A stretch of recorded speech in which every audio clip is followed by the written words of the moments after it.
నామంలో కూడి వచ్చిన మీ అందరికీ హృదయపూర్వక వందనాలు తెలియజేస్తాను. అందరూ బాగున్నారా? ఎందుకు ఏర్పాటు చేశానంటే దేవుడిచ్చిన ప్రేరణ. నేను వచ్చి లైట్లు వేసే వరకు కూడా చర్చిలో లైట్లు లేవు. దేవునికి స్తోత్రం. చాలా బాధ్యతగా ఉంది, నాకంటే చాలా బాధ్యతగా ఉంది. దేవుని యొక్క నామాన్ని బట్టి మనం ఎంతో బలమైన వారిగా స్థిరపడవలసిన దినాలు. అలాంటి వారిగా, బలపడవలసిన వారిగా, స్థిరపడవలసిన వారిగా ఈ దినాలు చాలా ప్రాముఖ్యమైనవి. ఎందుకు ప్రాముఖ్యమైనవి అంటే, దేవుడు నిత్యము ప్రార్థనలు చేసే వారి మీద తన కనుదృష్టి ఉంచుతున్నాడు. ఎవరి మీద? నిత్యము ప్రార్థనలు చేసే వారి మీద తన కనుదృష్టి ఉంచుతున్నాడు. ఎందుకు తన కనుదృష్టి ఉంచుతున్నాడంటే, తన బిడ్డలకి ఏ అపాయం వచ్చి ఒకవేళ నేను వాళ్ళని చూడకపోతే గనుక, ఒకవేళ వాళ్ళు నన్ను అడిగితే నేనేం ప్రశ్న చేయాలి, వాళ్ళకి ఏం జవాబు చెప్పాలి? ఇప్పుడు అంతే కదా, మనము తప్పు చేస్తే దేవుడు మనల్ని అడుగుతున్నాడు. అవునా? మనం తప్పు చేసినప్పుడు దేవుడు మనల్ని అడుగుతున్నాడు. కానీ ఒకవేళ మన చిత్తంలో మనం ఎంతో ప్రయాసపడ్డాం, చాలా కష్టపడ్డాం, ఒకవేళ ఆయన ఏదో జరిగింది, ఏదో తప్పించాడు అనుకుందాం, కానీ దేవుడిని కూడా మనం ప్రశ్న వేసే హక్కు మనకి దేవుడు ఇచ్చాడు. అర్థమవుతుందా? ఎందుకని తెలుసా? మనలో విశ్వాసం ఉండి అడిగితే దేవుడు ఇవ్వకపోతే గనక మనం దేవుడిని ప్రశ్నించవచ్చు. అర్థమవుతుందా? దేవుని యొక్క వాక్యం అంటుంది, తండ్రి ఏదైతే చెప్పమని భూలోకానికి నన్ను పంపించాడో అదే నేను ప్రజలకు నేర్పించి తిరిగి నీ వద్దకు రాబోతున్నానని యేసుక్రీస్తు వారు అంటారు. ఎక్కడంటారు? మీతో చెప్పాను. ఎక్కడంటారు? మా చెప్పాలి. శిష్యులతో అనరు. ఆయన ప్రార్థన చేసుకుంటాడు దేవాది దేవునికి. యోహాను సువార్త 17వ అధ్యాయంలో ఆయన ఏం చేస్తాడంటే పరలోకానికి ప్రార్థన చేసుకుంటాడు. ఎందుకు చేసుకుంటాడంటే, తండ్రి నువ్వు భూలోకమునకు నన్ను ఏ పని మీద పంపించావో, ఈ లోకమునకు నన్ను ఏ పని మీద పంపించావో ఆ పని అంతటిని నేను మొత్తం నా దగ్గర ఏర్పరచుకున్న 12 మందికి నేను అప్పగించేశాను. నీ ప్రేమను ప్రజలందరికీ తెలియచేశానని యేసుక్రీస్తు వారు అక్కడ మాట్లాడడం కొన్ని సందర్భాలు మనం చూస్తాం. పరలోకమందున్న దైవమే తండ్రి చిత్తాన్ని నెరవేర్చడానికి లోకానికి వస్తే కుమారుడుగా, కేవలం ఆయన ఏర్పాటు చేసుకున్న బిడ్డలుగా మనము ఎంతగా దేవుని కనుగొనగలుగుతున్నాం. అందుకనే నేను ఎక్కువగా తెలిసిన వాళ్ళ దగ్గర అంటాను, మోకాళ్ళలో ఉన్నది తల దగ్గరికి తెచ్చుకోవాలంటారు. ఏంటిది అమ్మా? మరి తేకుండా ఎందుకుంటారు మీరు?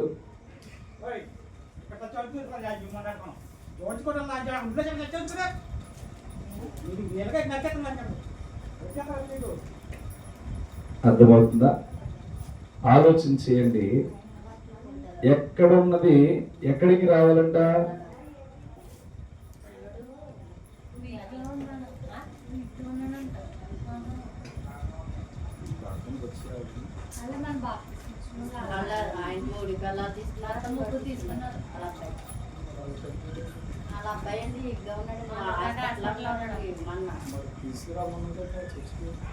తీసుకెళ్దాం అనుకున్నాను నేను. ఇంటికి లేదు తిడతాను, అక్కడికి ఇష్టం లేదు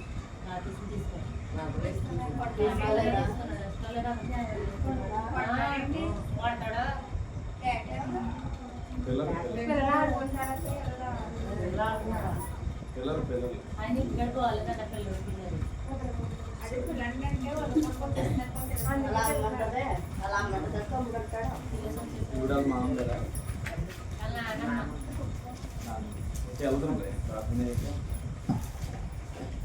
రైట్. నాకు టెన్షన్ వచ్చింది.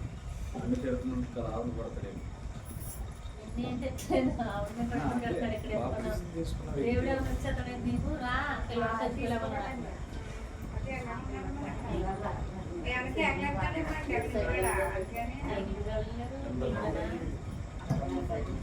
రైట్, చిన్న ప్రార్థన చేసుకుని మన వాక్యంలోనికి వెళ్దాం. చదవబడిన లేఖనాలు 18వ అధ్యాయం 1వ వచనం చదివి మన వాక్యంలోనికి వెళ్దాం. చదవండి. 18వ అధ్యాయం 1వ వచనం. లూకా సువార్త. వారు విసుకక నిత్యము ప్రార్థన చేయుచుండవలెనట్టుకు ఆయన వారితో ఉపమానము చెప్పిన. చిన్న ప్రార్థన చేసి. పరిశుద్ధుడ ప్రేమగల తండ్రి, ఉన్నతమైన నీ నామాన్ని బట్టి, ఆశ్చర్యమైన నీ కార్యమును బట్టి, నీ బిడ్డల్ని బలపరచగలిగేంత శక్తిని, విలువైన మాటలను మాకు దయచేయమని ప్రార్థిస్తున్నాను. నీ కృపా సన్నిధానమును బట్టి బలమైన కార్యములను జరిగించు దేవుడు గనుక నీ పరిశుద్ధాత్మ శక్తి ద్వారా నింపి నడిపించి బలపరిచి మేలు చేసి నీ కార్యములను జరిగించు దేవుడు గనుక నీ కృపలో వర్ధిల్లే బిడ్డలుగా దీవెనతోనూ జ్ఞానముతోనూ నింపి నడిపించి బలపరచమని కోరుతూ, తండ్రి, ఒక సమస్యలో ప్రభువా నీ సంఘము నుంచి బిడ్డ బయటికి వెళ్ళింది. ఇప్పుడే యేసు నామములో బిడ్డ మీద దాడి చేయ ప్రతి అపవిత్ర శక్తిని యేసు నామములో ఇప్పుడే బంధించమని ప్రార్థిస్తున్నాం. అది దేవతా శక్తులైనను దురాత్మ శక్తులైనను ఇప్పుడే మా కాళ్ళ క్రింద శీఘ్రంగా తలకాయని చిదగదొరుకుతున్నంత ఇప్పుడే దాని శక్తి అంతా కూలిపోవునుగా కని ప్రార్థిస్తున్నాం.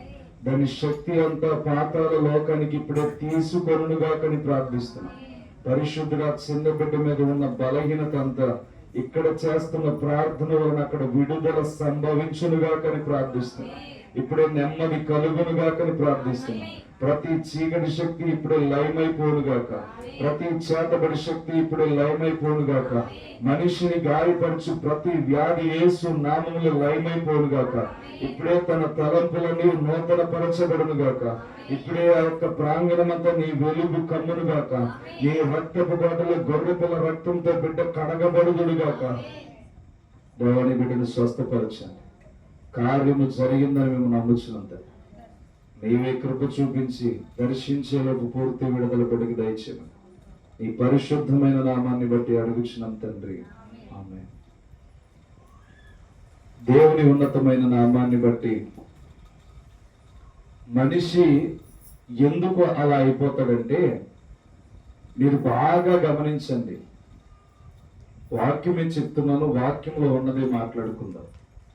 వారు విసుకక నిత్యము ప్రార్థన చేయుచుండవలెనట్టుకు ఆయన వారితో ఈ ఉపమానము చెప్పారు. అంటే ఉపమానం అంటే ఒక ఉదాహరణకి తీసుకోవడం. మ్యాథ్స్ లో చూడండి, కొన్ని రఫ్ పేపర్ మీద రాసుకుంటాం, సరైనవేమో సరైన బుక్ లో ఎక్కించుకుంటాం, అవునా? అంటే ఉపమానం కూడా జస్ట్ క్యాజువల్ గా దేవుడు చెప్తున్నాడు. వారు విసుకక నిత్యము ఆ యొక్క ప్రార్థన చేస్తున్నప్పుడు దేవుడు ఎందుకు ఆలకించడు అని దేవుడు మాట్లాడుతున్నాడు. యేసుక్రీస్తు వారు ఈరోజు మనము విసుకక ప్రార్థన చేయాలి. అర్థమవుతుందా? ఏం చేయాలి? విసుకక ప్రార్థన చేయాలి. విసుకక ప్రార్థన చేయడం అంటే ఏంటి? బాగా గుర్తుపెట్టుకోండి. విసుకక ప్రార్థన చేయడం అంటే మనల్ని మరిచిపోయి ప్రార్థన చేయడం. అది లైట్ ఆగుతుంది, అర్థం చేసుకోండి. వారు విసుకక ప్రార్థన చేయవాలని అన్నాడు. కేవలం విసుగు అంటే ఏంటి? మనిషికి చిరాకు, అంతేనా? మన భాషలో మాట్లాడుకోవాలంటే ఆయన ఆ భాషలో విసుగు అన్నాడు, మన యొక్క భాషలో మాట్లాడుకుంటే చిరాకు. మనం అంటాం కదా, చిరాకు రప్పించుకో. సో ఈ విధంగా ఆలోచన చేస్తే చిరాకుని క్యాజువల్ గా తీసుకుంటే మనము చేస్తున్న ప్రార్థన మనం విసుకక చేయాలి. విసుకక చేయాలంటే మనల్ని మనం మరిచిపోయి ప్రార్థన చేయాలి. అర్థమవుతుందా? మీరు బాగా అర్థం చేసుకోండి. ప్రార్థన చేస్తున్నాం అంటే కాదు, కానీ ప్రార్థనలో చాలా సందర్భాలు ఉన్నాయి. దానియేలు ప్రార్థన చేస్తున్నప్పుడు దేవుడు అంగీకరిస్తున్నాడు. దానియేలు ఎందుకు ప్రార్థన చేస్తున్నాడంటే విసుకక 3 సార్లు ప్రార్థన చేస్తున్నాడు దినానికి. అర్థమవుతుందా? అంటే మనలో విసుకదానం రాకూడదు. చూడండి, మీరు బాగా అబ్జర్వ్ చేయండి. ఒక అరగంటకి మించి ఎక్కువ ప్రార్థన చేసేవారు ఎంతమంది ఉన్నారు ఇక్కడ? దేవునికి స్తోత్రం. 20 నిమిషాలు 20 నిమిషాలు ఏం ప్రార్థన చేస్తున్నారు మీరు? మీకు తెలుస్తుంది ప్రార్థన చేస్తే, అవునా? తెలుస్తుంది. నేను ఒకటి అడుగుతున్నాను, 20 నిమిషాలు ప్రార్థన చేశారని కొంతమంది ఎత్తున్నారు కాబట్టి ఒకటి బాగా గుర్తుపెట్టుకోండి, చేయని కూడా వార్నింగ్ ఇస్తాను. బాగా అబ్జర్వ్ చేయండి. వీళ్ళు ఎందుకు ప్రార్థన చేస్తున్నారంటే ఇది కావాలి, అది కావాలి, ఇది చేయతండ్రి, అది చేయతండ్రి అని చెప్పి మాట్లాడడం ఎక్కువ మనం మాట్లాడతాం. ఆ ప్రార్థన ఏమవుతుందంటే విసుకొస్తుంది దేవుడికి. విసుకొస్తుంది రాదా? తల్లి గర్భమందు నిన్ను రూపింపబడక మునిపే నిన్ను ఎరిగి ఉన్నానని దేవుడు చెప్తున్నాడు. పిండముగా ఉన్నప్పుడే నేను చూశానని దావీదు చెప్తున్నాడు. సో ఈ విధంగా ఆలోచన చేస్తే నోటి మాట నుంచి మాట రాకముందే నీ హృదయంలో ఉన్నది నాకు తెలుసు అని దేవుడు చెప్తున్నాడు. ఇప్పుడు ప్రార్థన మనం దేని కొరకు చేస్తున్నాం? దేవుడికి తెలిసిపోయినప్పుడు ప్రార్థన చేయడం అవసరం అంటారా? చెప్పాలి. వాక్యం మీరు చాలా కాలం నుంచి చెప్తున్నారు, నేను అడగపోవడం వల్ల తప్పయ్యింది. బాగా అబ్జర్వ్ చేయండి. ప్రార్థన విసుగు రాకూడదు. ఎందుకు విసుగు రాకూడదు అంటే మనం అడిగేవన్నీ దేవుడికి తెలుసు. నిర్మించిన వాడు రేపటి దినం నువ్వు ఆలోచించొద్దు అన్నాడంటే ఈనాటి దినానికి సమకూర్చవలసింది దేవుడు సమకూరుస్తాడు, అవునా కాదు? రేపటి దినం సంగతులు రేపుడు చూసుకుంటది. నువ్వు నేటి దినం కొరకు ఆలోచన చేయని దేవుని వాక్యం సెలవిస్తుంది. అంటే దేవుడు ఏం చెప్తున్నాడంటే ప్రార్థన మనం ఎలా చేయాలంటే, ఇక్కడ తండ్రి ఎలా ప్రార్థన చేస్తున్నాడు తెలుసా? తండ్రి నీవు నాకు అప్పగించిన ప్రతి పనిని నేను ఏం చేశాను అన్నాడు, నెరవేర్చను అన్నాడు. అంటే ఏం చెప్తున్నాడు? జరిగిన వాటి గురించి ప్రార్థన చేస్తున్నాడు, జరగబోయే వాటి గురించి కాదు. నువ్వు నాకు అప్పగించినవన్నీ నేను అప్పగించి లోకానికి అంతా పరిచయం చేశాను. నీ ప్రేమను పరిచయం చేశాను, నీ యొక్క జాలిని పరిచయం చేశాను. నువ్వు కోపస్తుడు కాదు, ప్రతి మనిషిని ప్రేమించేవాడు అని చెప్పి పరిచయం చేశానని యేసుక్రీస్తు వారు ప్రార్థన చేస్తున్నారు. అంటే ఏ రీతిగా ప్రార్థన చేయాలంటే మనము కావలసినవి దేవుని అడగడం కాదు, మనకి చేసిన వాటిని దేవుని దగ్గర పెట్టి ప్రార్థన చేయాలి. అర్థమవుతుందా? చేసిన వాటిని విడిచిపెట్టేద్దమ్మా, అవునా? చేసిన వాటిని ఎంతమంది గుర్తున్నాయి? దేవుడు ఇది చేసినమా కానీ అందరికి గుర్తున్నాయి. సరే, ఎంతమంది ప్రార్థన చేస్తున్నారు? వాటి విషయమై ఇన్ని చేసేటట్టు నా జీవితంలో అని ఎంతమంది ప్రార్థన చేస్తున్నారు? ప్రతిరోజు చేస్తున్నారా? గుర్తుంచుకుని అంటే మనము ఆలోచన సందర్భాన్ని బాగా గుర్తు చేసుకోండి. విసుకక నేను అడుగుతాను లాస్ట్, విసుకక ప్రార్థన చేయడం అంటే మనం ప్రార్థన చేస్తున్నప్పుడు మన మైండ్ సెట్ మన దగ్గర ఉండకూడదు. పరలోకానికి వెళ్ళిపోయి దేవుణ్ణి వెతకాలి. దేవుడు నా స్వరం వింటున్నాడా? దేవుని వద్దకు నా ప్రార్థన చేరుతున్నాడు. ఎందుకని అంటే ప్రార్థన చేస్తున్నప్పుడు కొన్ని శక్తులు మన ప్రార్థనకి ఆటంకాలుగా ఉంటాయి, మన ప్రార్థనకు ప్రతిఫలం రాకుండా చేస్తూ ఉంటాయి, మన ప్రార్థనలకు విజయం రాకుండా ఉంటాయి. ఎందుకని తెలుసా? అవతలున్న వ్యక్తి దేవునికి ప్రాధాన్యత ఇవ్వడు, మనుషుల మీద ఆధారపడతాడు. మనుషుల మీద ఆధారపడితే స్వస్థతలు జరగవు, అద్భుతాలు జరగవు, ఆశ్చర్య కార్యాలు జరగవు. ఎందుకో తెలుసా? నువ్వు అవకాశం ఇవ్వాల్సింది దేవునికి. అంటే ఒక దైవజనుడు ప్రార్థన చేసినా, లేకపోతే ఒక విశ్వాసి ప్రార్థన చేసినా, లేకపోతే నీలో నువ్వు విశ్వాసంతో ప్రార్థన చేసినా ఎవరి మీద ఆధారపడాలంటే దేవుని మీద ఆధారపడాలి. అర్థమవుతుందా? అందుకని 20వ కీర్తన 1వ వచనంలో ఏమన్నాడు చూడండి.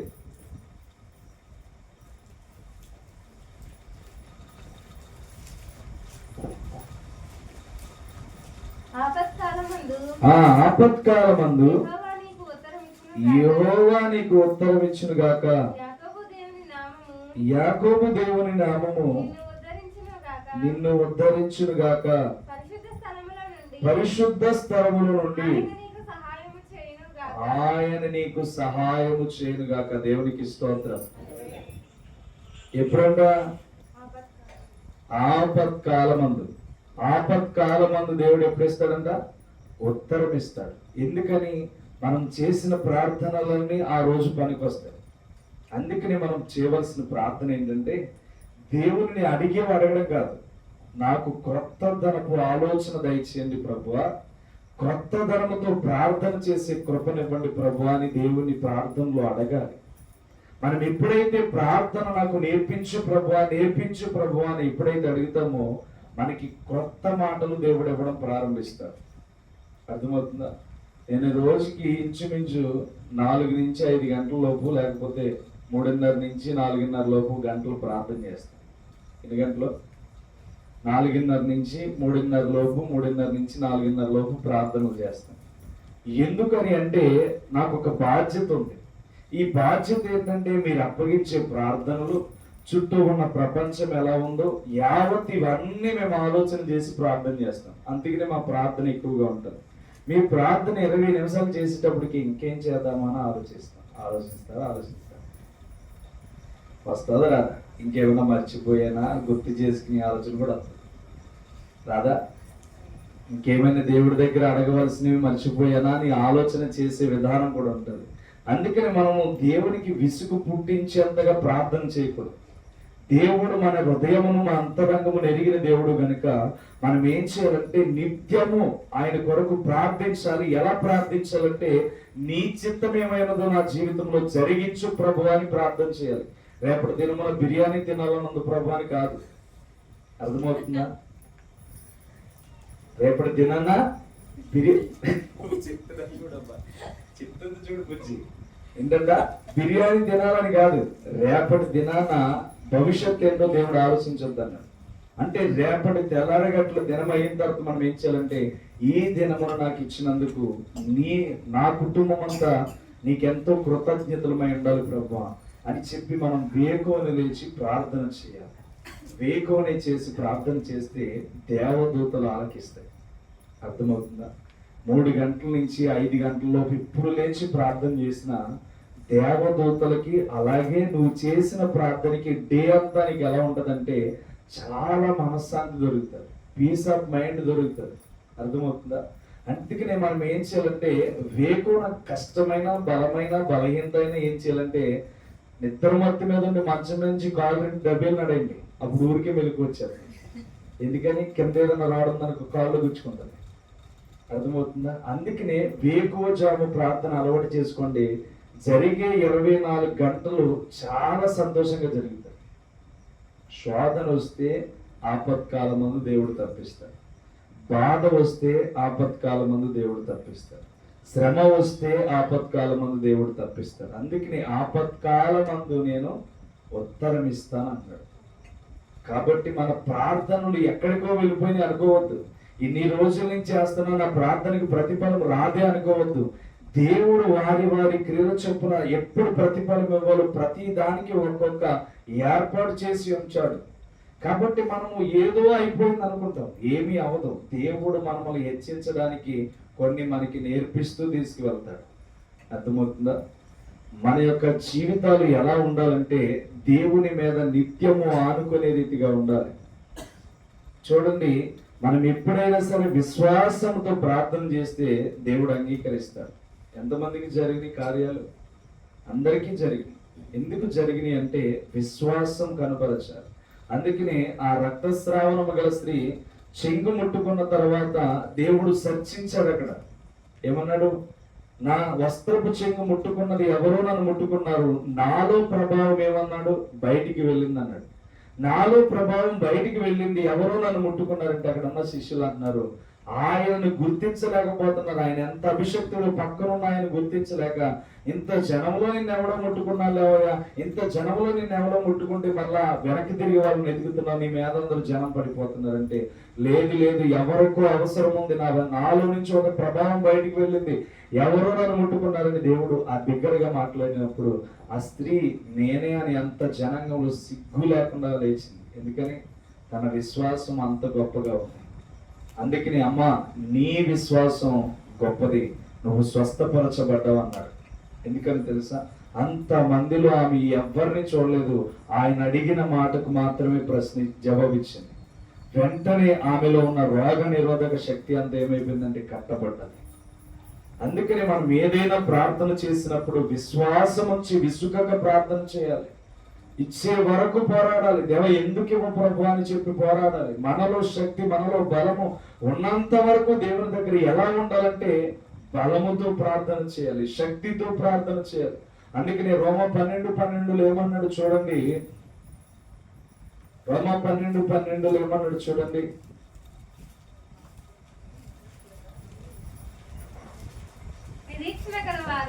నిరీక్షణ గలవారై సంతోషించుచు శ్రమయందు ఓర్పు గలవారై ప్రార్థన యందు పట్టుదల. పట్టుదల ఏంటి? పట్టుదల అంటే ఏంటి చెప్పాలి. అది కూడా తెలియదు మీకు. నేను ఈ మందిరి కట్టాలని పట్టుదలతో నన్ను కట్టేశాను. అర్థమవుతుందా? పట్టుదల అంటే ఏంటంటే మనము అనుకున్నది చేసేంత వరకు, లేదా మనం అనుకున్నది జరిగేంత వరకు విడిచిపెట్టకుండా పట్టుదల కలిగి ఉండడమే. అర్థమవుతుందా? ఇప్పుడు మనం ఒక గృహాన్ని కట్టుకున్నాం, పిల్లల్ని వదిలేద్దామా? వదిలేద్దామా? ఏం చేద్దాం? డబ్బులు ఉన్నాయనుకో, గోళ్ళ కూడా స్లాబ్ కూడా వేసి శుభ్రంగా నీట్గా ఇల్లుని కట్టుకుని లోనికి వెళ్ళిపోతాం. అదే పట్టుదల. నా ఇల్లుని కట్టాలి, నేను లోపల అడిగి కట్టాలి, అంతేనా? అదే పట్టుదల. ఇప్పుడు దేవుడు కూడా అదే చెప్తున్నాడు, పట్టుదల కలిగి ప్రార్థన చేయండి. మీరు ఎప్పుడైతే పట్టుదల కలిగి మీరు ఎప్పుడైతే ప్రార్థన చేస్తారో ఆ ప్రార్థనకి ప్రతిఫలం వస్తుంది. అందుకని మెలకువ కలిగి ప్రార్థన చేయడం చాలా ప్రాముఖ్యమైనది. నేను రాత్రి ఎన్ని గంటలు పడుకుంటాను తెలుసా? రాత్రిపూట 1 గంట నుంచి జస్ట్ 2:30 గంటలు 3 గంటలు పడుకుంటాను. పగలంతా మెలుగు గంట, రోజంతా. ఎందుకని? 3 గంటలు నిద్రే నాకు అలసటే రాదు డే అంతా. కొంతమంది సరిగ్గా పడుకోకపోతే ఒళ్ళంతా ఏమైపోద్ది? నీరసం అయిపోద్ది, కాళ్ళు చేతులు లాగేస్తున్నాయి అంటారు, ఒళ్ళు నొప్పులు అంటారు. ఏ అంటే రాత్రి అంతా నిద్రలేదంట. కానీ కేవలం 3 గంటలు 1 గంట నుంచి నిద్ర పడుతుంది. ఆటోమేటిక్గా తెలియని రీతిగా 3:30 నుంచి లేదా 3కి మెలుగు వచ్చేయడం ప్రారంభిస్తారు. అలాగే దుప్పటి తన్ని అరగంటలో ఎగుతారు. ఎందుకని? నాకు కావలసిన బలం ఎక్కడుందంటే ప్రార్థనలో ఉంది.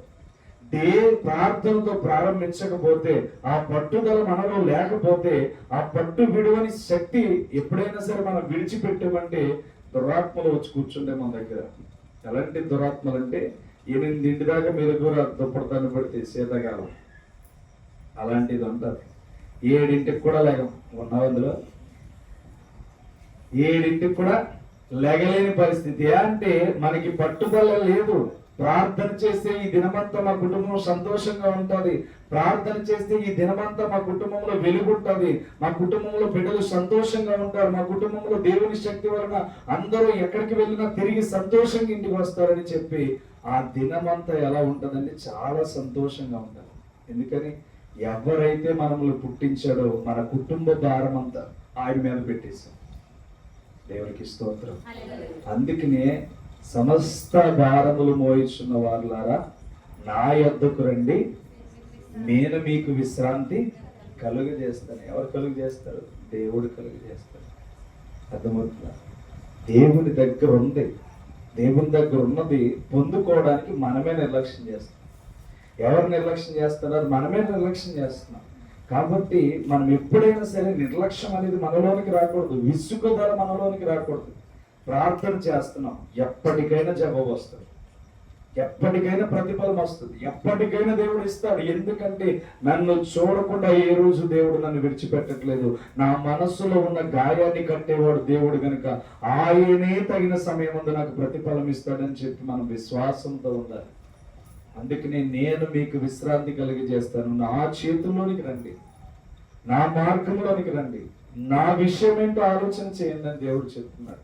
ఈరోజు మనం ఏ విషయంలో ఆలోచన చేయకుండా భ్రమపడుతున్నాం ఒకసారి ఆలోచన చేయండి. దేవుడికి లోకంలో అసాధ్యమైనది ఏమీ లేదు. చూడండి, ఒకసారి భక్త సింగ్ గారు తెలుసు కదా, మీ అందరికీ తెలుసా? పేరున్నారు పని హైదరాబాద్లో పరిచయం చేసేది.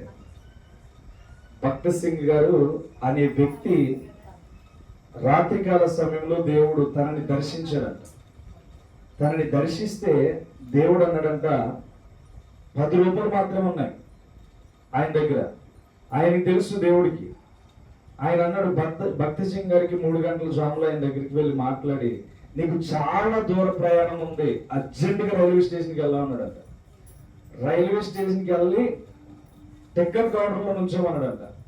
ఈయన భక్త సింగ్ గారు అన్నాడంట, నా దగ్గర 10 రూపాయలు తప్ప ఏమీ లేదయ్యా, ఎక్కడికి వెళ్ళను, ఎలా వెళ్ళను, నువ్వేమో 1000 రూపాయలు ఛార్జీ పని చెప్తున్నావు, నా దగ్గరేమో 10 రూపాయలు ఉన్నాయి, కనీసం నా ఇంటికి నుంచి స్టేషన్ కాడికి వెళ్తాకి 10 రూపాయలు అయిపోతాయి, ఇక అక్కడి నుంచి టికెట్ తీసి నేను ఎలా వెళ్ళను అని చెప్పి భక్త సింగ్ గారు మాట్లాడుతున్నారంట. ఈయన మరలా యేసుక్రీస్తు వారు వెళ్ళారంట. మరలా వెళ్ళి నువ్వు లేచి ప్రయాణం చేయి అని మరలా స్వరమైన పడ్డదంట. మరలా బతికించడంట. అసలు ఏంటి, నిజమా కాదా కాదని చెప్పి ఆలోచన చేసి సరే స్వరం వినపడ్డది, వెళ్దామని చెప్పి వెళ్ళి ఆ 10 రూపాయల ఛార్జీ ఈ ఆటోడికి అయిపోయింది. ఇప్పుడు ఎక్కడి నుంచున్నాడు, వెళ్ళి రైల్వే స్టేషన్ లో టికెట్ కౌంటర్లో నుంచున్నాడంట. నిజం జరిగింది ఇది. టికెట్ కౌంటర్లో నుంచుంటే లైన్ ఉందంట, లైన్ వెనకాల ఈయన కూడా వెళ్తున్నాడంట మీరుగా. ఎవరో పరిగెత్తుకుని వచ్చి గుర్తు తెలియని వ్యక్తి ఇంత కట్ట చేతిలో పెట్టి వెళ్ళిపోయాడంట. దేవునికి స్తోత్రం. అంటే దేవుడిని మనం ఏం చేయాలంటే విశ్వాసించాలి. ముందు జరుగుతుందా జరగదని కాదు. ఆయన 10 రూపాయలు వేసుకుని ఛార్జీ వేసుకుని వెళ్ళిపోయాడు. అక్కడ ఏం జరుగుతుంది అన్నది ఆయన అనవసరం. ఆయన ఆల్రెడీ ఎన్నో అద్భుతాలు చూశాడు. అలాంటి చూసిన వ్యక్తి వెళ్ళి లైన్ లో నుంచినప్పటికి గుర్తు తెలియని వ్యక్తి వచ్చి పరుగున వచ్చి ఆ చేతిలో పెట్టి వెళ్ళిపోయాడు. ఎందుకనో తెలుసా, దేవుడు తన కొరకు ఏర్పాటైన బిడ్డలకి ఏది కొదువు లేకుండా ప్రతి ఒక్కటి తీర్చుకుంటూ వెళ్తాడు. దేవునికి స్తోత్రం. చూడండి యెహోషువ 1:9 ఏం మాట్లాడుతున్నాడు.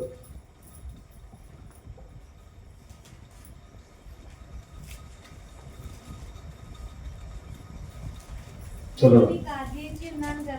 నేను నీకు ఆజ్ఞ ఇచ్చి ఉన్నాను కదా, నిబ్బరము కలిగి ధైర్యముగా నుండుము, దిగులు పడకుము, జడియకుము.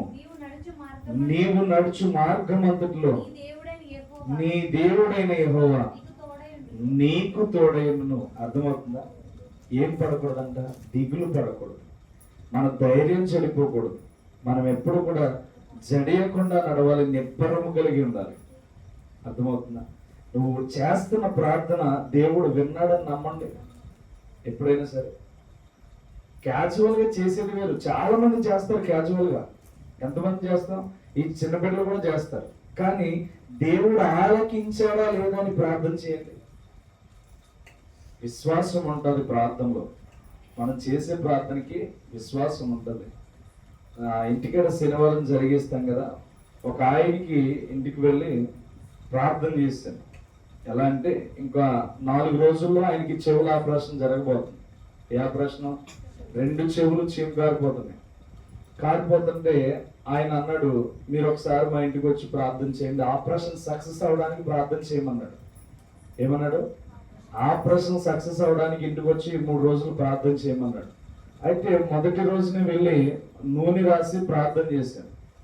నేను ప్రార్థన చేస్తున్నాను, మీకు కనుక విశ్వాసం ఉంటే మీ ఆపరేషన్ క్యాన్సిల్ అయిపోద్ది అన్నా. ఏమన్నాను? మీకు విశ్వాసం ఉంటే నేను చేస్తున్న ప్రార్థనకి విశ్వాసంతో మీరు నిలబడండి, మీ ఆపరేషన్ క్యాన్సిల్ అయిపోద్ది అన్న. ఆయన కరెక్ట్ గా డిసెంబర్ 23వ తారీఖున 24వ తారీఖున ఆపరేషన్ చేయించుకోవాలి.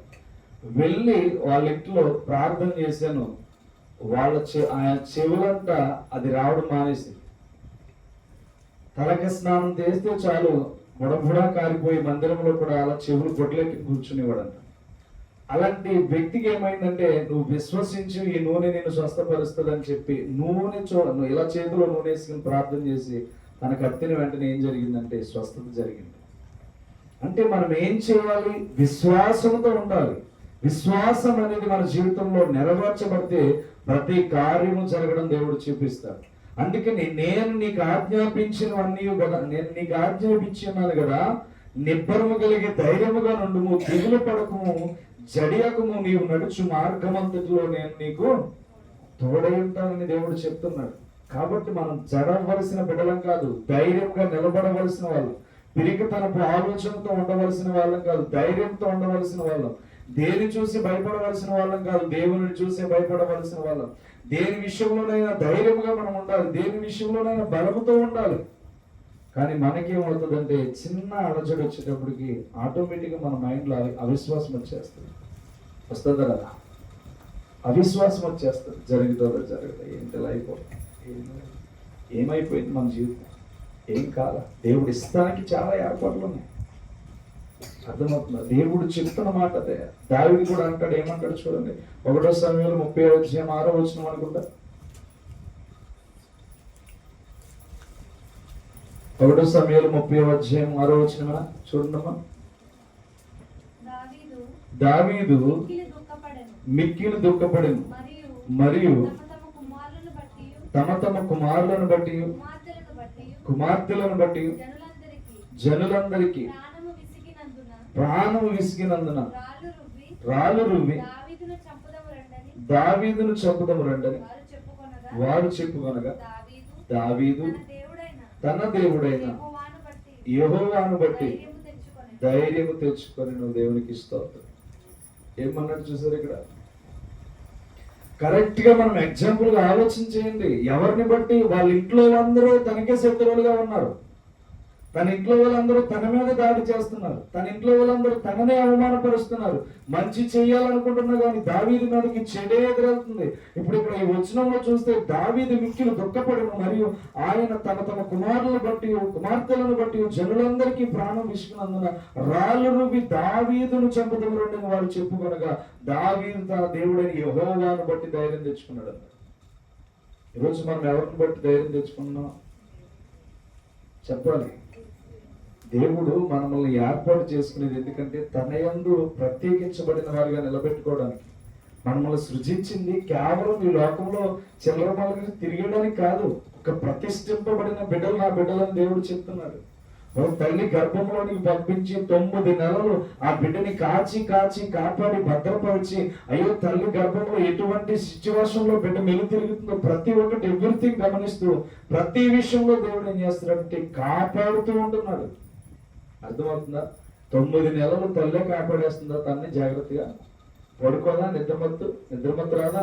నీళ్ళేసుకున్నప్పుడు వస్తాడు కదా, వచ్చినప్పుడు తను ఎలా పడుకుందో తనకు తెలుస్తుందా? తెలీదు. కానీ ఎవరు కాపాడుతున్నారంటే 9 నెలలు ఆ గర్భపిండాన్ని దేవుడు ఎంత కాపాడుతున్నాడంటే కునుకకు కాపాడుతున్నాడు. అందుకనే పిండముగానే ఉన్నప్పుడు నేను ఎరిగాను అంటున్నాడు. అంటే మనం ఏం చేయాలంటే మన శక్తిని బట్టి ఆధారపడడం కాదు. ఇక్కడ దావీదు అన్నాడు, నా ఇంట్లో వాళ్ళందరూ నా మీదకి దాడికి వచ్చారు, అయితే నేను యెహోవాను బట్టి ధైర్యంగా ఉన్నానని చెప్తున్నాడు. ఎవరిని బట్టి ధైర్యంగా ఉండాలి? దేవుని బట్టి ధైర్యంగా ఉండాలి. దేనికి పెరుగుతాను? శత్రు సైన్యం ఊగడానికి గల కారణం ఏంటంటే దేవుడు మన పక్షంలో ఉన్నాడు, కానీ ఆయన మన పక్షంలో ఉన్నాడని గుర్తించకపోవడమే శత్రు సైన్యం మనకు భయపెడతారు. అర్థమవుతుందా? ఎప్పుడైనా సరే చెడవకుండా ముందుకెళ్తే దేవుడే మనకి పరిష్కారాన్ని చూపిస్తాడు. భయపడకుండా ముందుకు వెళ్తే దేవుడే తగిన సమయం ముందు మనము ఇచ్చేస్తాడు. ఎందుకు అని అంటే దేవుని దగ్గర అంత పవర్ ఉంది. అర్థమవుతుందా? ఏమండి, సైన్యమంతా 40 దినాల నుంచి ఏడుస్తుంది. ఎక్కడ ఉత్తరాడలేదు.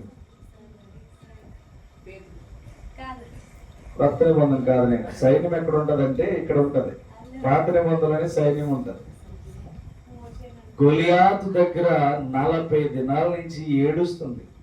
అతన్ని పడగొట్టేవాడా లేడా, అతన్ని పడదీసేవాడా లేడా అని చెప్పి 7 అడుగులున్న సౌలు కూడా ఏం చేస్తున్నాడంటే ఎవడైనా పడగొడితే నా కూతుర్ని ఇస్తాను అన్నాడు.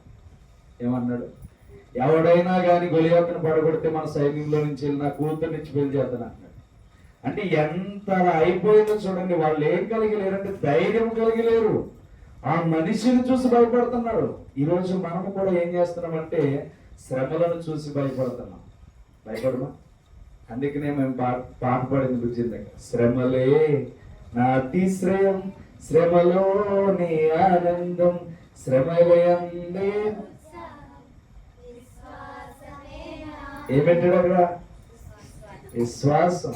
అర్థమవుతుందా? శ్రమలను తెచ్చుకోవాలి. నేను అలా ఎలా ప్రార్థన చేస్తుంది తెలుసా? ఏసయ్యా నీలాంటి శ్రమలు పడాలేసే. అర్థమవుతుందా? నాకు సుఖం అడగని దేవుడి దగ్గర నీలాంటి పరిచయం నాకు కావాలి. కొట్టించుకున్నావా? అలా కొట్టించుకోవాలి ఏసే. ఎందుకని? ఆ పరిచయం నాకు కావాలి. యేసుక్రీస్తుల బ్రతకలం తలంపు మనలోనికి రావాలి. ఎందుకని? ఆయన చనిపోతూ కూడా విజయాన్ని కూడా పట్టిపోయాడు. మనం చనిపోతూ కూడా ఎక్కిలేని చావు చావకూడదు ఎవరు. అర్థమవుతుందా? మనం చనిపోతూ కూడా ఇంకొకరు ఉన్నారు, వాళ్ళకి ఇచ్చి వెళ్ళాను, నా యొక్క శక్తి ఏంటో నా బలం ఏంటో అతనికి వాళ్ళకి అప్పచెప్పి వెళ్ళానని చెప్పి ధైర్యంగా ఉండాలి. నాకు అదే ధైర్యం. బుధవారం నైట్ ప్రార్థన పెడుతున్నామంటే కొన్ని అలజడులు వస్తాయేమని పాపం పిల్లలు భయపడ్డారు. వస్తాయి. భయం దేనికి? మన పక్షమున ఉన్నవాడు యుద్ధ సూర్యుడై ఉన్నాడు. అందుకనే అతని ఎత్తి మీద ఏముంది?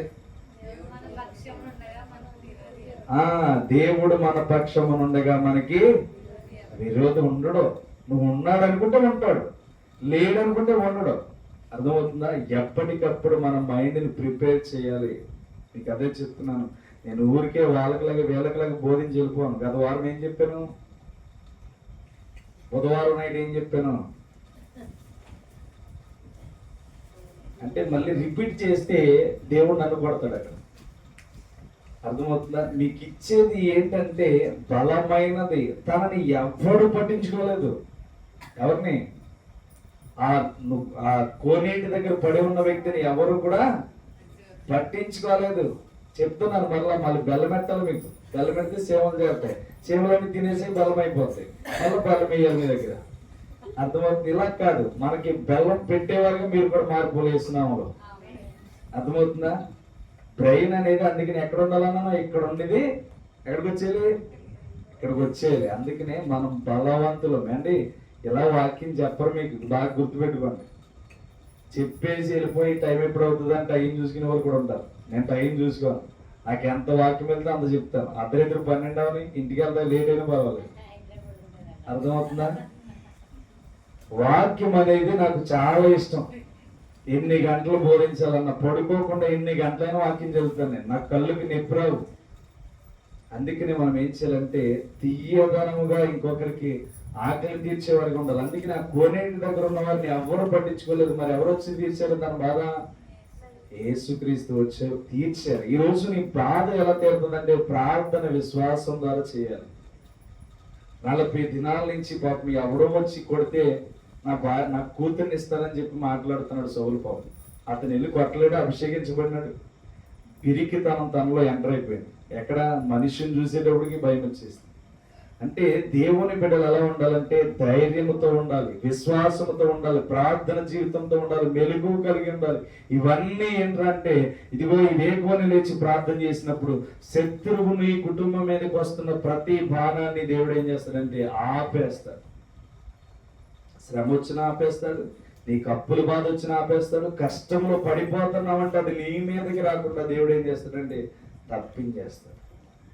అందుకని దేవుడు ఆలస్యం చేసిన, దేవుడు ఒకవేళ తన కృపలో ఏదైనా వెయిట్ చేయించినా మనం ఏం చేయాలంటే ఏదో బలమైన కారణం ఉంది, దేవుడు నా పక్షమున ఏదో యుద్ధం చేస్తున్నాడు అని చెప్పి మనం ఆలోచన చేయాలి. అందుకని దావీదు కూడా తన బంధువులందరూ వచ్చారంట, మీద పడ్డారంట, కానీ ఎవరి యందు గురించారంట?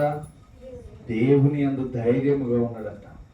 ఈరోజు నువ్వు ధైర్యంగా ఉండాలి, పిరికితనపు వారు కాదు. యేసే మనల్ని విడవడండి, ఎన్నటికీ విడవడు. ఆయన అంటున్న మాట ఏంటో తెలుసా? నేను వెళ్తున్నాను, మీ దగ్గరికి ఆదరణకర్తను పంపిస్తాను. ఏమన్నాడు? నేను వెళ్తున్నాను, మరలా మీ దగ్గరికి ఆదరణకర్త వస్తాను అన్నాడు. ఎందుకని? ఆయన మనల్ని విడిచి ఉండే వ్యక్తి కాదు. ఎప్పటికప్పుడు మనల్ని కాపాడుతూ ఉండేవాడు, ఎప్పటికప్పుడు మనల్ని రక్షిస్తూ ఉండేవాడు. తన దూతలను మనం ముందుగా పంపేవాడు, మన మార్గములన్నీ సరళము చేసి నడిపించేవాడు ఆయన. అందుకని ఈ రోజు నువ్వేం చేయాలి అంటే ప్రార్థన చేసినప్పుడు బలమైన కార్యం దేవుడు ఎందుకు చేయడని విశ్వాసం ఉంచాలి. అర్థమవుతుందా? దేవుడు మనకి శక్తినిచ్చారు. మీరు పొరబడుతున్నారు దేవుని శక్తిని నమ్మక, దేవుడు ఇచ్చిన బలాన్ని మీరు నమ్మక పొరబడుతున్నారు. మీరు చూడండి, ఆ సహోదరుడు చాలా కాలం నుంచి బాప్తిజం పొందక ముందు నుంచే విడిచబడుతున్నాడని మీరు మాకు తెలియజేశారు. అయితే ప్రార్థన చేస్తున్నాం కానీ తనకు ఎందుకు విడుదల కలగట్లేదంటే కేవలం తన ఆస్వాదిస్తున్నాడు. అర్థమవుతుందా? వస్తాడేమో అని ఆలోచన చేస్తున్నాడు. కేవలం అది రావడం కూడా, ఆ తలంపు రావడం కూడా తన ఆలోచనలోనే ఉంది. తను ఎప్పుడైతే అది తీసివేస్తాడో తప్పకుండా అతనికి విడుదల వస్తుంది. మనము కావాలనుకున్నంతసేపు అది ఏమవుతుందంటే మన మీద దాడి చేస్తూనే ఉంటుంది. మనం ఇది మనకెందుకు అవ్వదు అని అనుకుంటే తప్పకుండా అది మనలో నుంచి తొలగిపోతుంది. అందుకనే ఇలాంటివి చూసినప్పుడు తింగరి చేష్టలు, తింగరులను ఆడుకుంటారు. అది వెళ్ళి సరైన ఆడుకుంటే దానికి తెమదు కదా మరి. అందుకనే భయం, దానికి అర్థమవుతుందా? ఇప్పుడు మీరేం చేయాలంటే ధైర్యంగా ఉండాలి, భయపడకూడదు. అలాంటి వారిని చూసినప్పుడు ఏసు రక్తమే అని చెప్తూ మీరు నోట్లో అనుకుంటూ ఉండండి, దానికి అర్థమైపోతే ఎవరు ఏసు రక్తం పలుకుతున్నారని. ఇక్కడ అర్థమవుతుందా? అలాంటి వారి దగ్గర బలహీనుడైపోయి మా మీదకి వస్తుంది అనుకోవద్దు. వాళ్ళు ఉన్నారనుకో, వాళ్ళ దగ్గరికి ఏసు రక్తం ఏసు రక్తం అని ఇక్కడ అనుకుంటే దానికి అర్థమైపోతుంది ఇక్కడ ఏదో రక్తం కనబడుతుంది. ఎందుకో తెలుసా? ఏసు రక్తంలో అంత పవర్ ఉంది. దానికి భయం, అందుకనే అలాంటి వాళ్ళని ఏడిపిస్తూ ఉంటారు. కాబట్టి మనం ఏం చేయాలంటే ప్రార్థన ధైర్యంతో ఉండాలి. ఎప్పుడైనా ధైర్యం కలిగి ముందుకు వెళ్తే ఏది కూడా మన ముందు నిలబడలేదు. అందుకనే దేవుడు ఆ దావీదును చిన్నవాడైనాడు. ఇంచుమించు అలా ఉంటాడేమో దావీదు ఆ టైంలో, హైట్ లో కానీ లేకపోతే తన యొక్క ఏజ్ లో కానీ 17 సంవత్సరాలంటే ఆ పరిస్థితిలో ఉన్నాడు దావీదు. ఇప్పుడు పెద్ద వయసు వచ్చింది పిల్లల కన్నా దావీదే తనని చూసి కొట్టలేకపోతున్నాడు కానీ, ఆ సౌలే తనని కొట్టలేకపోతున్నాడు కానీ దావీదు వెళ్ళి నువ్వెంతరా అని చెప్పి ఎదురుగా నుంచున్నాడు. ఆడు గొలియాత్ ఏమో దావీదుని చూసి నవ్వుతున్నాడు. ఆడు బలాన్ని చూసి నవ్వుతుంటే దావీదు దేవుని శక్తిని చూసి నవ్వుతున్నాడు. అర్థమవుతుందా? నువ్వు ఎవరిని చూసి నవ్వుతావంటే నీకున్న బలాన్ని చూసి నవ్వద్దు, నీకున్న శక్తిని చూసి నవ్వద్దు, నీకున్న ఆస్తిని చూసి నవ్వద్దు, నీకున్న బలాగాలను చూసి నవ్వద్దు. మరి దేన్ని చూసి నవ్వాలంటే నీ వెనక వల్ల ఉన్న ఎవరున్నారు? వెనకాల ఎవరున్నారు? అది దేవుడు మన పక్షమున ఉండగా మనకి విరోధుండడు, ఉండకూడదని దేవుడు చెప్పాడు. అర్థమవుతుందా?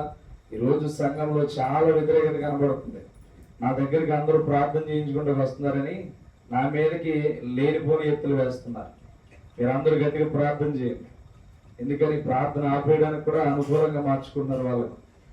అంటే దేవుని శక్తి పనిచేస్తుంటే దురాత్ముడు వాళ్ళు పనిచేస్తున్నారు. కాబట్టి మీరేం చేయాలంటే ఆగినా ఆగకపోయినా మనకి చాలా బలం ఉంది, దేవుడు మన పక్షం ఉన్నాడు. అందుకనే మనం భయం లేకుండా ముందుకు వెళ్తాం.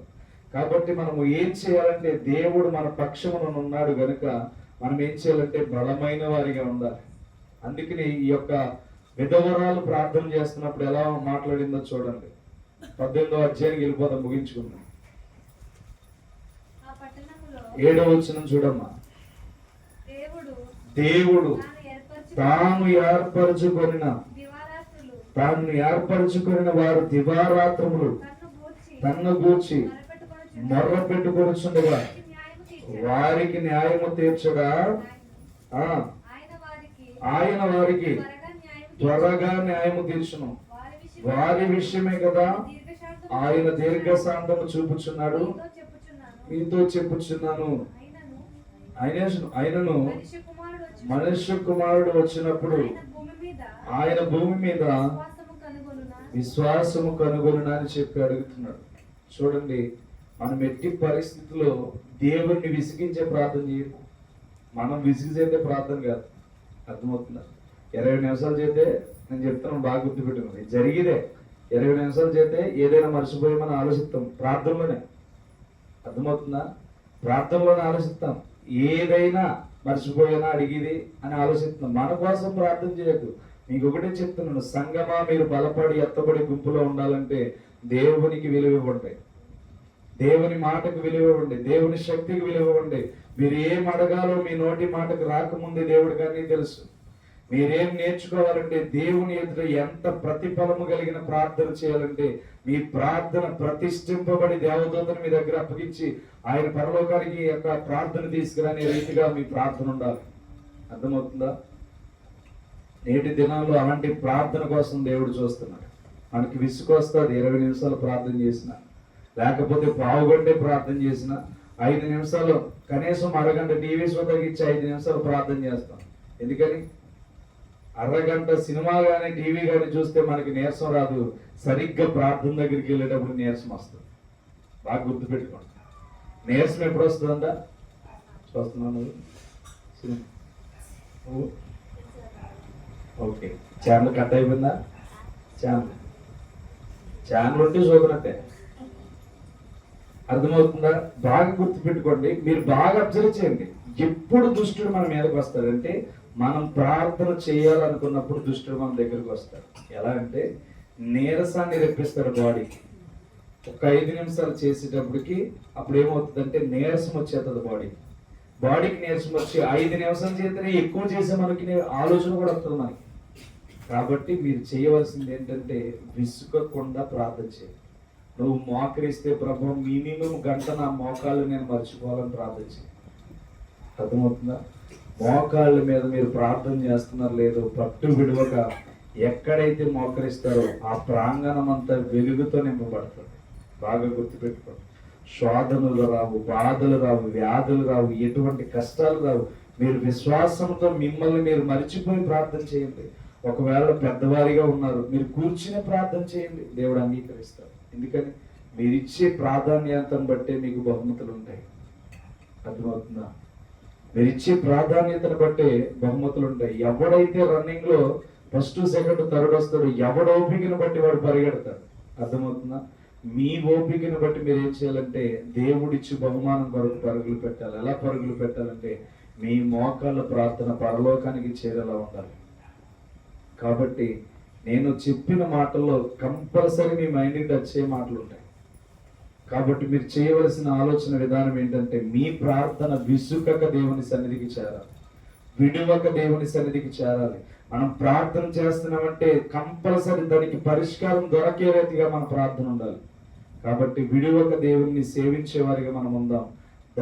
దానియేలు గాని దావీదు గాని ఎందుకు వీళ్ళంత బలశూరులు అయ్యారంటే దేవుని యొక్క చిత్తంలో వారు ఎడతెగని ప్రార్థనలు చేశారు. ఈరోజు ఉన్న ప్రార్థన జీవితం కలిగి ఉంటే ఇదిగో ఏమన్నాడు చూడండి, దేవుడు తాను ఏర్పరచుకొనిన వారు దివారాత్రులు అంటే పగలు రాత్రి కూడా తన్ను గూర్చి మర్ర పెట్టుకొని చూడగా వారికి న్యాయము తీర్చడా. దేవుడు న్యాయం తీరుస్తాడు, తీర్చడని ఎప్పుడు అనుకోవద్దు. నేను కష్టపడి సంవత్సరంన్నర మా అన్నయ్య మ్యారేజ్ కోసం చేస్తే సంవత్సరంన్నర తర్వాత తీర్చాడు. అంటే విసుగక మనం ఏం చేయాలి? ప్రార్థన చేయాలి. ప్రతిఫలం ఎప్పుడు వస్తుందో అప్పటిదాకా విసుగక ప్రార్థన చేయాలి. ఒక దైవజనుడు ఇద్దరు మీ దగ్గర చెప్పాను లేదు గుర్తులేదు కానీ 25 సంవత్సరాలు 2 వ్యక్తుల కోసం ప్రార్థన చేసాడు, మార్పు కోసం. అర్థమవుతుందా? 6 సంవత్సరాలు కుటుంబం కోసం ప్రార్థన చేసాడు, మార్పు రావాలి. అర్థమవుతుందా? మనకి ఎంత ప్రార్థన ఉందో గుర్తుపెట్టుకోండి. మనం ఎంత ప్రార్థన చేస్తున్నామో గుర్తుపెట్టుకోండి. ప్రార్థన మన జీవితాలని మన భవిష్యత్తును చక్కదిద్దుకుంటూ ముందుకు వెళ్తుంది. ఏ విషయమైనా మీ తలంపుల్లోనికి తీసుకొచ్చి దేవుడు పెడతాడు. నువ్వేం చేయాలనేది కూడా దేవుడే పెడతాడు. ఎందుకని నువ్వు ఆయనకు అవకాశం ఇస్తున్నావు, ఆయన నీకు అవకాశం ఇవ్వడం ప్రారంభిస్తాడు. ఎప్పుడైనా నువ్వు ఆయనకు అవకాశం ఇవ్వడం ప్రారంభిస్తే నీ విజయం ఏంటో ఆయన తీసుకొచ్చి నీ ముందు పెడతాడు. కాబట్టి ఎట్టి పరిస్థితుల్లో కూడా మీరు విడువక విసుగక ప్రార్థన చేస్తే ప్రతిఫలం అనేది తప్పకుండా వస్తుంది. పట్టుదల కలిగి మనం ఏం చేయాలి? ప్రార్థన చేయాలి. కాబట్టి విడువద్దు, దేవుని మాటల్ని విడిచిపెట్టి బ్రతకొద్దు, అలసట పొందొద్దు. అంటే అంత దూరం నుంచి 7 గంటలకి నేను వచ్చిన మీరు రాలేకపోతున్నారంటే మీలో పట్టుదల ఉందో లేదో అర్థమవుతుందా? పోనీ 7:30 కల్లా వచ్చేస్తారంటే, కానీ 7:30 కడ కూడా కొంచెం ఆలస్యం అవుతుంది. చూడండి, ఎప్పుడైనా మీరు ఎప్పుడైతే దేవునికి ప్రిఫరెన్స్ ఇస్తారో దేవుడు మీకు ప్రాధాన్యత ఇవ్వడం ప్రారంభిస్తారు. ఇది నేను పొందుకున్నాను కాబట్టి చెప్తున్నా. నేను పొందుకోకుండా లాలన మాటలు అయ్యి నాకు చెప్పడం రాదు. ఎక్కడ నేను నిలబడి మాట్లాడుతున్నానంటే నాకు 2 తీర్పులు ఉన్నాయి. ఒకటి నా యొక్క లోక శరీరమైన ఆలోచనలతో కలిగిన ప్రభావాన్ని బట్టి నాకు తీర్పు ఉంటుంది. రెండోది సేవకుడిగా నాకు తీర్పు ఉంటుంది. న్యాయం బోధించిన అబద్ధం బోధించానని చెప్పి నాకు 2 తీర్పులు ఉంటాయి. మీరు అగ్నిలో కాలారనుకో, నేను అగ్నిలో కాలుతో బల్లాలతో పొడవబడతాను. అర్థమవుతుందా? కాలుతో కూడా బల్లాలతో పొడవబడతాం. అలాంటి పరిస్థితులు తీర్పు ఉంటుంది. కాబట్టి ఒక్కసారి ఆలోచన చేయండి. ఇక్కడ నిలబడి బోధిస్తున్న వాడికి 2 తీర్పులు ఉంటాయి. ఊరికి ఈ రాత్రికాల సమయంలో వచ్చి బోధించట్లా. నేను వెళ్ళి 10 అవుతుంది, మళ్ళీ 10ంటికి భోజనం చేసి అవన్నీ చేసుకునే కార్యక్రమాలు 11 అవుతాయి. ఇవన్నీ దేనికయ్యా అంటే మిమ్మల్ని ఒక రోజు పరలోక మందు చూడాలనే ప్రయాసం. ఈ లోకంలో నేను తిరిగాను, చెల్లెలు చూసారు నా వీడియోలు. నేను ఎంత విచ్చలవిడిగా తిరిగాను, ఎంత డ్యాన్స్లు వేసానో వాళ్ళు నా వీడియోలన్నీ చూస్తారు.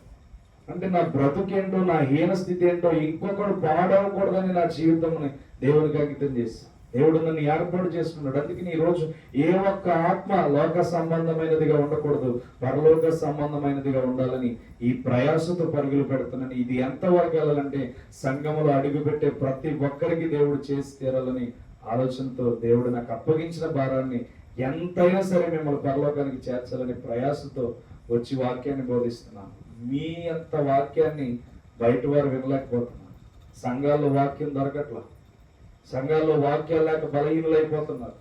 ఏ ప్రార్థన చేయాలో వారికి అర్థం కావట్లేదు, ఎలా విశ్వాసంతో ఉండాలో అర్థం కావట్లేదు. ఎంత గొప్ప మర్మాలతో దేవుడు మీ యొద్దకు తీసుకొచ్చి నడిపిస్తున్నాడంటే మీరు ఇవ్వాల్సింది వాక్యం అనే ప్రిఫరెన్స్. మీతో మాట్లాడుతున్న దేవుని మాటకు ప్రాధాన్యత ఇవ్వండి. మీతో మాట్లాడిన ప్రతి అంశం గురించి ఎత్తిపట్టి ప్రార్థన చేయండి. ఎందుకని మాకు ఎంత ప్రయాస ఆకలి దప్పులు మానుకుని అంటే దేవుని దగ్గర మిమ్మల్ని నిలబెట్టినప్పుడు ఆ సంతోషం మాకు కనబడుతుంది. అందుకని మీరు శ్రమల్లో ఉన్నప్పుడు ఓదార్చి మాటలు దేవుడు ఇస్తారు. కఠినమైన బాధల్లో ఉన్నప్పుడు మీకేం కావాలో ప్రార్థించమన్నప్పుడు ప్రతి ప్రార్థనకి దేవుడు ప్రతిఫలం ఇస్తాడు. ఎందుకో తెలుసా? మీ అందరూ అంటే దేవునికి చాలా ఇష్టం. మనం అందరం అంటే దేవునికి చాలా సంతోషకరమైన జీవితం.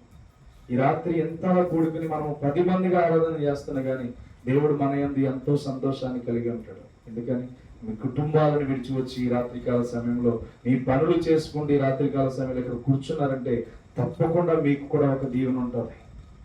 దీవెన లేకుండా దేవుడు మిమ్మల్ని విడిచిపెట్టడు.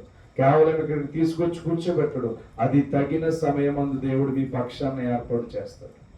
కాబట్టి మీరు ఏం చేయాలంటే విసుకక ప్రార్థన చేయండి. గత వారం చెప్పాను, ఆ కోనేటి దగ్గర పడి ఉన్న వ్యక్తికి ఎవరు సహాయం చేయాల. ఈ లోకంలో మీకు ఎవరు సహాయం చేయరు. ఎవరు సహాయం చేస్తారు? నేనున్నాను, నువ్వు నన్ను 1,00,000 రూపాయలు అడిగితే నేను ఇస్తానా? తెల్లారికి వచ్చి చెప్పండి, ఇవ్వగలుగుతానా? నా దగ్గర ఉన్నాయనుకో ఇవ్వగలుగుతాను, లేకపోతే లేదని చెప్తాను. కానీ పర్టికులర్ గా సహాయం చేయాలని నాకు ఉండదా? అయ్యో సంఘస్థురాలు అడిగింది, ఎక్కడి నుంచి అయినా తెచ్చి నేను ఇవ్వాలి అన్న ఆలోచన ఉండదా? ఉండదు. నా దగ్గర ఉంటే ఇస్తానమ్మా, లేకపోతే లేదంటాను. కానీ దేవుడు కూడా అంతే. ఆయన దగ్గర లేకపోయినా అన్నది ఏముండదు. కాబట్టి ఆయన ఏం చేస్తాడంటే అది తీసుకొచ్చి మనకి అప్పగిస్తాడు. కాబట్టి మీరు నమ్మండి. దేవుని యొక్క వాక్యం మీ దగ్గర ఉన్నప్పుడు మీరు బలపడండి, శక్తిని పొందుకోలేక వాక్యం. చాలా మంది వాక్యం కొరకు పరుగులు పెడుతున్నారు. ఎక్కడ పడితే అక్కడ తైలాభిషేకాలు అంటున్నారు, ఎక్కడ పడితే అక్కడ దేవుణ్ణి అవమానపరిచే కార్యక్రమాలు చేస్తున్నారు. ఇలా నూనె విసిరితే మీదడిపోతే అభిషేకించబడితే దావీదు దగ్గరికి సమూయేలు ఎందుకు వెళ్తాడు? సౌలు దగ్గరికి సమూయేలు ఎందుకు వెళ్తాడు? అభిషేకించబడిన సొలొమోను దగ్గరికి ప్రవక్తలు ఎందుకు వెళ్ళి అభిషేకిస్తారు? ఇదంతా ఒట్టి వెరితనం. మనుషులను భ్రమపరిచే లోతులోకి తీసుకుపోతున్నారు. జాగ్రత్త. సంగమా, సిద్ధపడే దినాల దగ్గరకు వచ్చేసి ఎక్కడికి వెళ్తున్నావు? ఏ వాక్యం వింటున్నావు? నిన్ను బలపరుస్తుందా లేకపోతే నిన్ను శోధనలోనికి నెట్టుతుందా? కేవలం ఏదో వాక్యం అని వెళ్ళిపోయానని చెప్పి ఆలోచనలో ఉన్నావా? జాగ్రత్త. దేవుడు గద్దింపుని ఎందుకు ఇస్తాడంటే మనం ఏ రీతిగా బ్రతుకుతున్నామని చెప్పి ప్రతి విషయం దేవుడికి మన యందు దృష్టి కలిగి ఉంటాడు కనుక మనం దేవునికి ప్రాధాన్యత ఇవ్వాలి. అందుకని తాను ఏర్పరచుకున్న వారిని దివారాత్రములో మొరపెడుచున్నప్పుడు దేవుడు ఎందుకు జవాబు ఇవ్వడం అనే ప్రశ్న మీలో వేసుకుని ప్రార్థన చేద్దాం. ప్రతి ఒక్కరు తరలో వంచండి. నేను ప్రార్థన చేస్తే దేవుడు నాకు ఎందుకు ఇవ్వడం అన్న పట్టుదల మీరు అడగండి. మీలో విశ్వాసం ఉంటే తప్పకుండా దేవుడు కార్యాలు చేస్తాడు. అందుకని మనలో విశ్వాసం ఉండాలి. బలహీనులమా, నాకు బలాన్ని ఇవ్వండి అని అడగండి. అయ్యా, నాకు వాక్యాన్ని దాచుకునే పవర్ దయచేయండి ప్రభువా, జ్ఞానమును దయచేయండి. వాక్యమును దాచుకోవాలి. నేను విడిచిపెట్టకూడదు. నేను విడిచిపెడుతున్న మొలనేమో నాకు కార్యాలు జరగట్లేదు. మోకరించగలిగిన వారు మోకరించండి. నువ్వు దేనిలో బలహీనురాలు అనేది వద్దు, ఏది కావాలో వద్దు. నేను నీ వాక్యానికి ప్రాధాన్యత ఇవ్వాలి, నీ ప్రార్థనకు ప్రాధాన్యత ఇవ్వాలి. ఈ లోకంలో చాలా కాలం నుంచి చూస్తున్నాను, నా మనసుకు మనశ్శాంతి అనేది ఎక్కడ దొరుకుతుంది ప్రభు అంటే నీ సన్నిధిలోనే దొరుకుతుంది అని చెప్పి ప్రార్థన చేయండి. మీరు విసుకక ప్రార్థన చేయండి, దేవుడు కార్యము జరిగిస్తాడు. మీరు విసుకక ప్రార్థన చేస్తే దేవుడు మీ పట్ల అద్భుతాలు చేస్తాడు. దేవునికి అసాధ్యం అంటూ ఈ లోకంలో ఏమీ లేదు. నువ్వు మనుషుల వైపు చేయి చాచాలనుకుంటున్నావు, మనుషులు ఏదో చేస్తారని అనుకుంటున్నావు, మనుషులు ఏదో నిన్ను మారుస్తారని అనుకుంటున్నావు, మనుషులు ఏదో నిన్ను భ్రమపరచాలని అనుకుంటున్నావు. కానీ పరలోకమందున్న దేవుడు నిన్ను మార్చగలడు. పరిశుద్ధాత్మ శక్తితో నిన్ను నింపగలడు, పరిశుద్ధాత్మ బలముతో నిన్ను నింపగలడు, పరిశుద్ధాత్మ ఆలోచనలతో నింపగలడు. ఆయన శక్తి చాలా పరిపూర్ణమైంది. దేవుడు మనకి ధైర్యం ఇచ్చే మాటల్ని రాత్రి మనతో మాట్లాడాడు. మనకు ఓపిక లేకపోయినా, మనకి నశించిపోయే ఆలోచన ఉన్నా గానీ దేవుడు నా పక్షాన ఉన్నాడు. నాకు ధైర్యం నివ్వు తండ్రి, నువ్వు చెప్పిన మాటలు నాకు ధైర్యం నివ్వు తండ్రి అని చెప్పి ప్రార్థన చేయండి. ఈ రాత్రి ఎందుకు ఏదైనా సేవకుడు మీకోసం వస్తున్నాడు ఒకసారి ఆలోచించేయండి. నాకేం ఫలితం ఉందని రాత్రి ఇక్కడికి వచ్చి మీ దగ్గర నిలబడుతున్నాను. కేవలం దేవుడు పెట్టిన భారం మీ మధ్యకు వచ్చి వాక్యాన్ని బోధిస్తున్నాం. ఒకసారి ఆలోచన చేయండి. సుఖముగా నిద్రపోయే సమయం మాకు ఉంది, సుఖముగా పండుకునే ఆలోచన మాకు ఉంది. కానీ ఏంటి ఈ భారం అంటే మిమ్మల్ని దేవుని వైపు నడిపించడమే, దేవుని శక్తి వైపు నడిపించడమే, దేవుని బలమును మీకు తెలియపరచడమే, మీరు ప్రార్థన యోధులుగా మారడమే మీ జీవిత లక్ష్యం. మీరు ప్రార్థన యోధులుగా నడవడమే మీ జీవిత లక్ష్యం. ఆపత్కాలం మందు దేవుడు నీకు ఉత్తరం ఇస్తాడు. ఏ విషయంలో గెలుపు కోసం ప్రార్థన చేస్తున్నావో ఆయన చేసిన మేలులను మర్చిపోక నువ్వు గుర్తుంచుకుని ప్రార్థన చేస్తే జరగబోయే వాటిని కూడా దేవుడు నీ జీవితంలో చేసి పెడతాడు. ప్రియ సహోదరి సహోదరుడా, ఏ పరిస్థితి అయినా దేవునికి అనుకూలమే. దేవునికి లోకంలో అసాధ్యమైనది ఏది లేదు. ఆయనకి సమస్తమును సాధ్యమని దేవుని వాక్యం సెలవిస్తుంది. ఈరోజు నువ్వు ఏ రీతిగా ఉన్నావు అనేది కాదు, దేవుడు నిన్ను ఏమి కోరి అడుగుతున్నాడు, నీలో దేవుడు ఏమి చూడాలని అనుకుంటున్నాడు, నిన్ను దేవుడు ఎలా దర్శించాలని అనుకుంటున్నాడు, నీ జీవితంలో వెలుగు అనేది దేవుడు చూడాలనుకుంటున్నాడు, నీ కుటుంబంలో శాంతి సమాధానాలు అనేవి దేవుడు ఇవ్వాలనుకుంటున్నాడు, నీ కుటుంబంలో జరగరాని కార్యాలు కూడా జరిగించాలని దేవుడు ఇష్టపడుతున్నాడు. అయితే నువ్వు దివారాత్రములు దేవుని కొరకు ప్రార్థన చేయగలుగుతున్నావా? విసుకక నువ్వు ప్రార్థన చేయగలుగుతున్నావా? నువ్వు కావలసింది పొందుకునేంత వరకు కూడా పట్టు విడుక ప్రార్థన చేయగలుగుతున్నావా? పట్టు విడువక ప్రార్థన చేయండి. బలమైన ప్రార్థన నేను చేయాలి ప్రభువా, శక్తివంతమైన ప్రార్థన నేను చేయాలి ప్రభువా, నేను ఏదైనా కావాలంటే అది పట్టు విడవకుండా ప్రార్థన చేయాలి ప్రభువా, నేను అవిశ్వాసం కలిగిన వారిగా నేను ఉండకూడదు ప్రభువా అని చెప్పి ప్రార్థన చేయండి. ఈరోజు మనల్ని మోసం చేసేది మన తలంప? ఈరోజు మనల్ని మోసం చేసేది మన శరీరమా? ఈరోజు మనల్ని సుఖములోనికి నడిపించేది మన శరీరమా? ఈరోజు నీ ఆత్మ చాలా ప్రాముఖ్యమైనదని దేవుడు చెప్తున్నాడు. నీ ఆత్మ చాలా విలువైనదని దేవుడు తెలియచేస్తున్నాడు. నీ ఆత్మ బలమైనదని దేవుడు తెలియచేస్తున్నాడు. నీ శరీరం బలహీన పరిస్తే దేవుడు చేసిన మేలును తలంచుకో, దేవుడు చేసిన అద్భుతాలను తలంచుకో. నీ మీదకి వచ్చిన విపత్తులు ఎన్ని దేవుడు తప్పించాడు, నీ కుటుంబం మీదకి వచ్చిన విపత్తులు ఎన్ని దేవుడు తప్పించాడు. నీ కుటుంబంలో ఇది జరుగుతుందా అని ఆలోచన కూడా నీకు వచ్చినప్పుడు దేవుడు దాన్ని చేసి నీకు అప్పగించాడు. అలాంటి దేవుడు ఇంకెన్ని చేయకుండా నీ జీవితంలో ఎందుకు ఆగిపోతాడు? నీ జీవితంలో ఎందుకు చేయకుండా ఆగిపోతాడు? దేవుడు చేస్తాడు. చేయగల దేవుడు ఆయన, శక్తినివ్వగల దేవుడు ఆయన, పరమందున్న గొప్ప దేవుడు, నీ జీవితానికి విలువనిస్తున్న దేవుడు ఆయన. నీ జీవితం విలువైనది కనుకే నాలాంటి ఒక వ్యక్తిని ఎందుకు పంపించాడు. నువ్వు బలము పొందాలని, నువ్వు శక్తి పొందాలని ఎన్నడూ వినని వాక్యాలతో దేవుడు నిన్ను సంతోషపరుస్తున్నాడు. నీ జీవితంలో చేసిన వాటిని బట్టి ప్రార్థన చేయి. నా జీవితంలో ఎన్ని చేసావు ప్రభు, ఇది ఎందుకు జరగకుండా ఆగిపోయింది? నాలో పట్టుదల లేదా, నాలో విశ్వాసం లేదా, నాలో విజయాంశంలోనికి వెళ్ళడానికి అధికారం లేదా అని చెప్పి ప్రార్థన చేయండి. చివరి ప్రార్థన చేయబోతున్నాం. పరిశుద్ధుడా గొప్ప దేవానికి వందనాలు తండ్రి. ఈ ఉన్నతమైన ప్రేమను బట్టి, ఉన్నతమైన కృపను బట్టి నేటి దినమున తండ్రి విసుగక ప్రార్థన చేసిన వారికి తోడుగా ఉండి నిబ్బరము కలిగి ధైర్యమునిచ్చే దేవుడు గనుక ఈ పరిశుద్ధమైన నామంలో బిడ్డలు నీ యందు నిలబెట్టాలని ప్రభు నీవు నాకు అప్పగించిన బాధ్యత చొప్పున నేటి దినమున తండ్రి నీ అమూల్యమైన కృప చేత ప్రార్థన అప్పగిస్తున్నాను తండ్రి. నీ బిడ్డలు ఏ ప్రార్థన అయితే చేస్తున్నారో ప్రభు, నీ అద్భుతమైన కార్యముల చేత నింపి నడిపించి నిన్ను విసుగక నిత్యము పట్టుదల కలిగి ప్రార్థన చేస్తున్న బిడ్డలకు మేలు చేయమని కోరుచున్నా. దేనిలోనైనా ఆలస్యం అయితే తిరిగి గొప్ప బహుమతిని ఇచ్చే దేవుడు గనుక నీవే కృప చూపించి మేలుతో సంఘాన్ని, సంఘ బిడ్డలను, సంఘ కుటుంబాలను బలపరచమని కోరుచున్నా. భర్తల విషయంలో లోటున్నా తీర్చండి, భార్యల విషయంలో లోటున్నా తీర్చండి. అయ్యా సమాధానం లేని భార్య భర్తల మధ్యన సమాధానం లేని రోజులున్నా వాటిని సమాధానపరచండి. అయ్యా ఒకరి పట్ల ఒకరు ఆలోచన లేకుండా, అవగాహన లేకుండా తండ్రి హృదయాలను తండ్రి దుఃఖపరుచుకున్న నీవే వారి ఎడల జాలి చూపించండి ప్రభు. ప్రతి ఒక్క కుటుంబానికి మనశ్శాంతిని దయచేయండి, ప్రతి ఒక్క కుటుంబానికి శాంతిని దయచేయండి. ఈ బుధవారం మొదలుకొని మరలా బుధవారం వరకు తండ్రి కుటుంబాల్లో శాంతిని దయచేయండి. నీ కొరకు ప్రభు ఆశతో వచ్చి ఉన్నారు తండ్రి, ఆశగల ప్రాణమును తృప్తిపరిచే దేవుడు గనుక, ఆశగల ప్రాణమును బలపరిచే దేవుడు గనుక నీ బలమైన కార్యములు బిడ్డల పట్ల జరిగించమని కోరుచున్నాను. నీ బలమైన కార్యములు బిడ్డల పట్ల వెలుగుతో నింపమని కోరుచున్నాను. ఏ కుటుంబం అయితే నీ కొరకు ఎదురు చూస్తుందో అయ్యా, నీ రాకడికి పరిపూర్ణంగా మార్చబడాలి నేను పట్టుదల కలిగి ఉన్నారు తండ్రి. అయ్యా, పరిపూర్ణంగా నీ రాజ్యంలోనికి రావాలని ఎవరైతే విశ్వసిస్తున్నారో తండ్రి, నీ కృప ద్వారా వారి జీవితంలో బలమును దయచేయండి. నీ ఎదుట నిలబడగలిగే శక్తిని దయచేయండి. నీ కృపలో ఆశీర్వాదం పొందుకునే బిడ్డలుగా దీవించమని కోరుచున్నాను తండ్రి.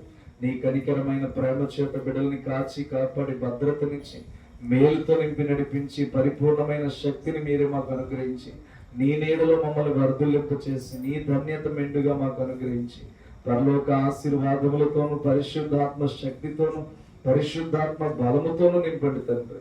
సంఘమునంతటినీ వచ్చిన అడుగుపెట్టి బిడ్డలని ప్రతి ఒక్కరిని పేరు పేరు చొప్పున దీవించండి. సహోదరుడు జోషి విషయంలో కూడా ముందుగా వెళ్తున్నాం తండ్రి.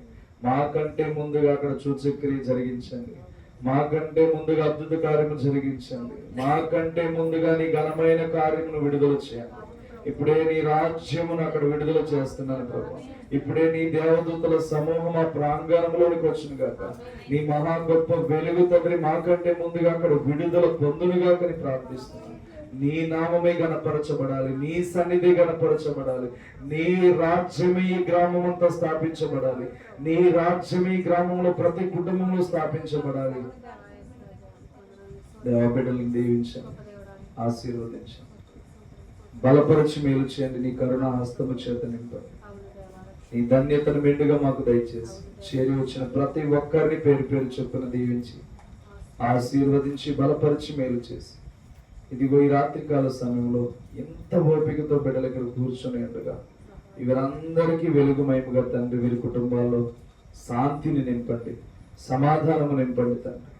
నీవే కృపలో బిడ్డలకి ఏం అవసరతలు ఉన్నాయో ప్రార్థనలో పట్టుదల కలిగి ప్రార్థన చేయు శక్తిని దయచేయండి.